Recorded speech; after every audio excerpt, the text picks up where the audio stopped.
Kain pa rin yung hanap niya. Mababay na mama. Magbababay na ang mama. Nagbabay ka na dun sa isang alaga mo. Ready na siya. Ayun yung kanyang mga gamit. Daddy, sa'yo to. Yes. Just in case. Just in case kailangan mag... Ang bakasyonista. Alis na siya. Bye-bye, love.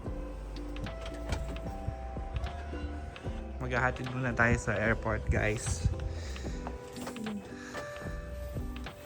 Maghahatid yung jusawa ko. Daddy, anong masasabi mo? Lungkot ka, Daddy? 3 weeks lang, Daddy. Consolation ko lang ay me time niya, diba? Me time ko din. Me time din niya. Me time niya. Pero not 100% kasi meron siyang 2 makulit na kasama. Pahinga rin niya to, pahinga. 3 weeks apart. Hindi naman kami palaging magkalayo nito. Di ba, Daddy? Bihirang-bihira. On the way to the airport. See ya. Hi, Dad. Lamig.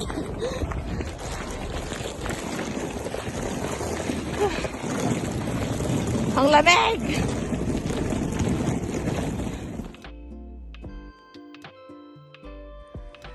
Ayun, Dad pala, oh.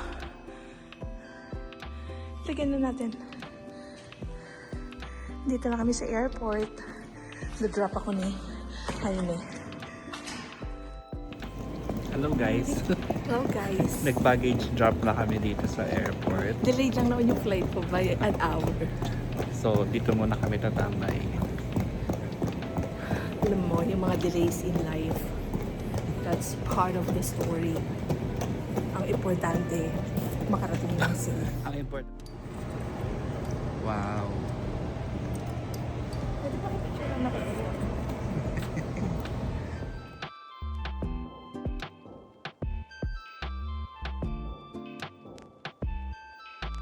A few moments later. Hi fam! Welcome back to the channel. Guess where we are? Nasa tayo, bebe? Nasa airport. Nasa airport. Meron uuwi ng Pilipinas. Iwan siya ng 3 weeks and the fur babies. Maiwan sila ni Oreo and Coco. We decided to sit down and just talk about anything and everything dahil delayed ang flight ko. Nang ilang minutes? Wala man 1 hour? Almost. Almost 1 hour. Sabi mo lang 1 hour. The flight was supposed to leave at 11:25. So, 11:35. 12:25 na. So, almost an hour. Not bad. Not bad. So, that's gonna shorten my layover in Montreal. Instead na 6 hours, 5 hours na lang. Okay na yun. Sabi ko nga kay James, ang mga delays na mga ganito is part of the journey. As long as makarating tayo ng safe sa ating destination, it's okay. Delays are part of the experience, di ba? Yun. Ano naman ang masasabi mo ngayon? Uuwi ka after how many years? Oh my gosh, it's been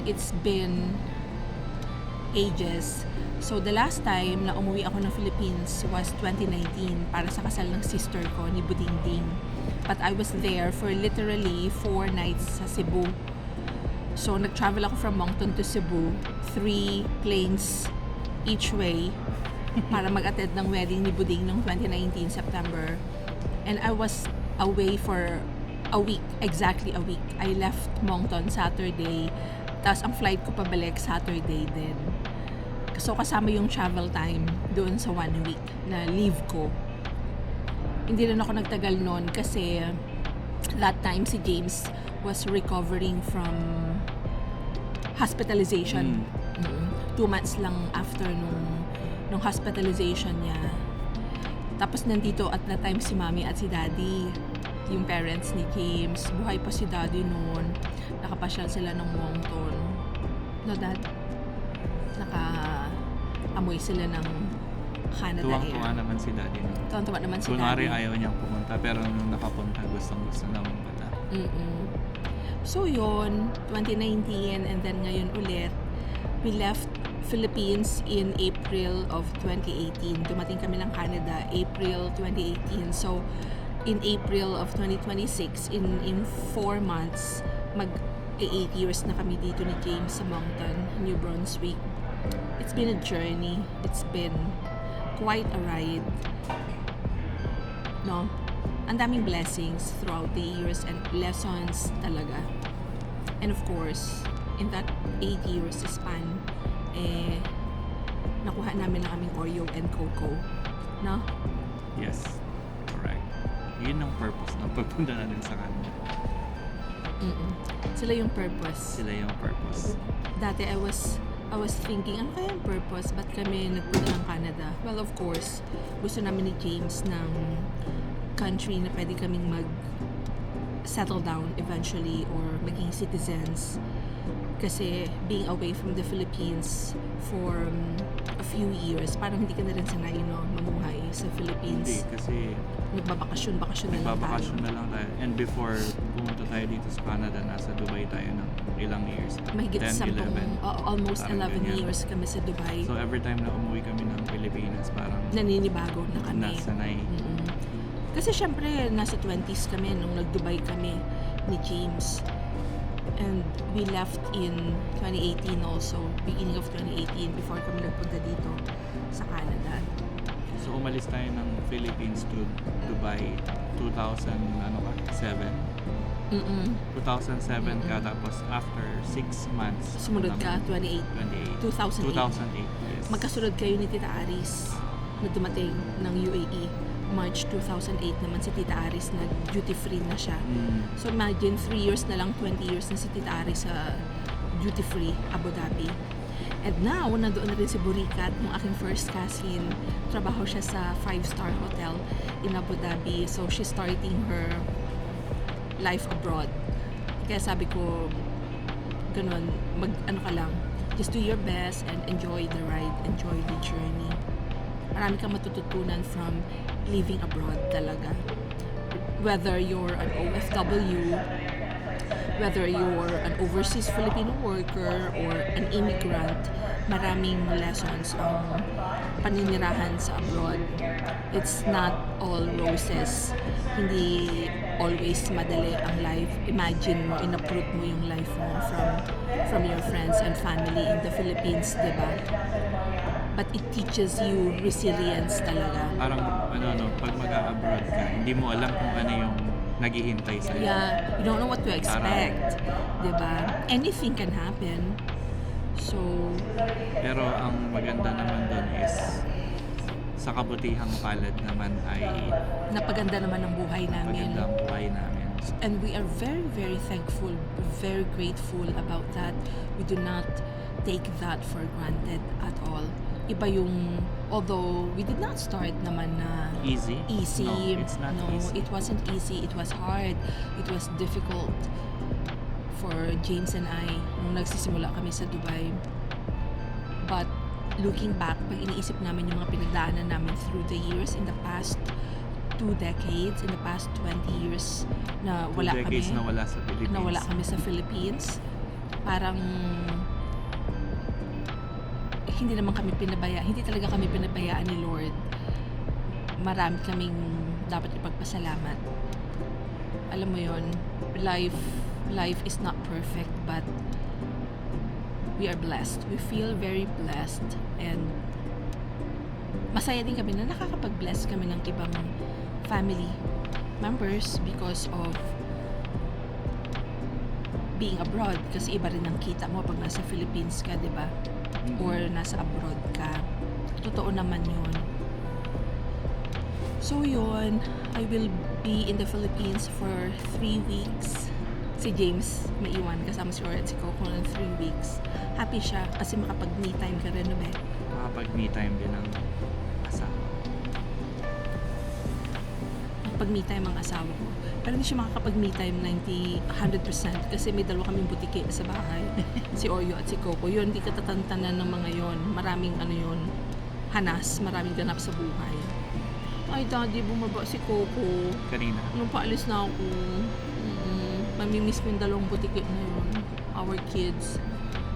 But I'm very happy and excited na makita ko yung aking pamilya sa Mindoro na hindi ko nakita ng almost 8 years. Si Nanay, Tita Ari, sina Papa, nakita ko sila for 5 days sa Cebu in 2019. So, it's been over 6 years na hindi namin sila nakasama. Yun lang. Pero ang sabi ko sa kanya, kasi kanina bago siya umalis sa bahay, sabi ko, malulungkot daw siya. Sabi ko, huwag mo munang isipin na malulungkot ka kasi dahil nga matagal kang hindi umuwi. Isipin mo na ngayon, makakasama mo ulit yung family mo after ilang years din. So, yung Matagal naman ako. yung ano mo naman, yung concentration mo dapat nandun sa pag-uwi mo ngayon. 3 weeks lang naman yun. Madali Mabilis lang yun. Madali lang yung Grabe, 3 weeks. especially pag nag-Philippines ka, grabe, Oo. mabilis lang nun. Tas, I'll And- take you with me. Mag-vlog-vlog tayo sa Philippines, guys. And ano yun, hindi mo mapapansin kasi hindi ka lang sa isang lugar pupunta. Pupunta ka ng Mindoro, tapos magsisibo ka. Diba? Tapos Manila Tapos ako for a few magma-Manila pa. days. So parang yung 3 weeks, 3 weeks, mo is jam-packed. mabilis lang yun. Bilis lang nun. Kasama na yung travel time.